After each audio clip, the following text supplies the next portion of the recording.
lassù in montagna. Oh bella ciao, bella ciao, bella ciao, ciao, ciao. Seppellire lassù in montagna, sotto l'ombra di un bel fior. Today's video is going to be a less researched video, but was something I noticed upon reflecting with a comrade, and thought I might as well turn into a video. A warning before I start, this video is we will be discussing war, civilian deaths, a lot of death statistics, and of course war crimes.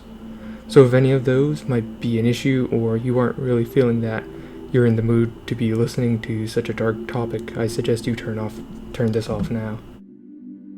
I also want to make clear that the loss of life is tragic, and I don't want to make it or sound like that the loss of one life is more tragic or less when comparing deaths.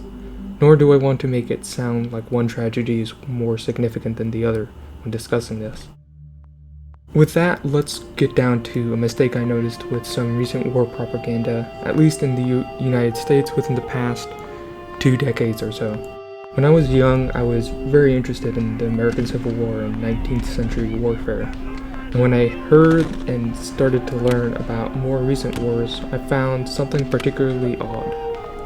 You see, with many modern wars that the US has been involved in, deaths have been significantly lower than in the past for US forces. Now you would obviously go, oh, that's because technology has changed in order to help prevent so many deaths from disease and infection. Which is true, however many documentaries, news, and propaganda outlets made these casualties seem major. More than a decade later, the U.S. is still fighting in Afghanistan, and Americans are still dying. While the numbers vary, the Department of Defense and others count at least 2,000 American military deaths since the war began. The number includes suicides in Afghanistan, but not those following service there. Where they're shooting at, I want you to shoot at! The death toll surpassed 1,000 back in 2010. That figure then doubled in just over 2 years after a major escalation. To give you an idea of what I'm talking about, the US has taken 22,692 casualties in Afghanistan between 2001 and 2018. I'll split this casualty stat in a moment, but the total American casualties in the Battle of Antietam, which lasted about 12 hours, are estimated at around 23,000.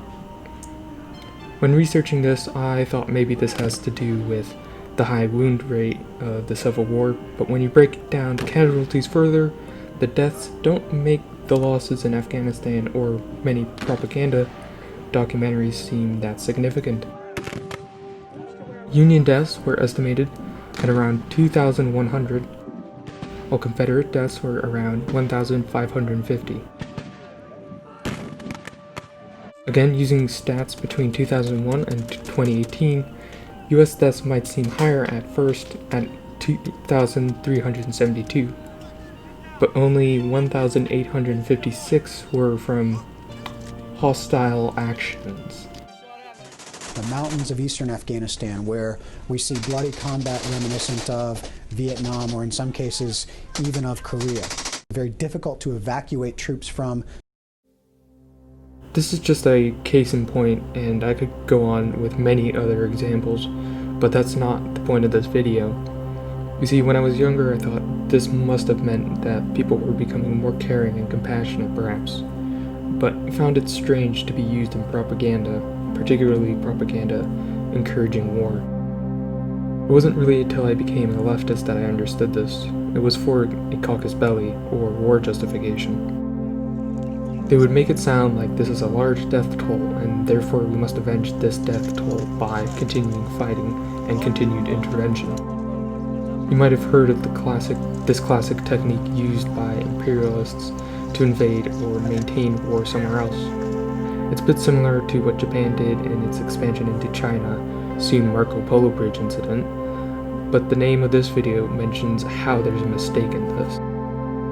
I thought rather than just pointing this out and its flaws, it might be handier to actually point out how to use this flaw. The big flaw in this form of propaganda is that it does actually make people think a bit more about how important life is, and that really any amount of death should be considered significant. Now, knowing that, you can use this propaganda to test or push someone to view the loss of any life as significant. This is where we can get into some really sad stuff. You might have noticed I haven't mentioned civilian deaths yet.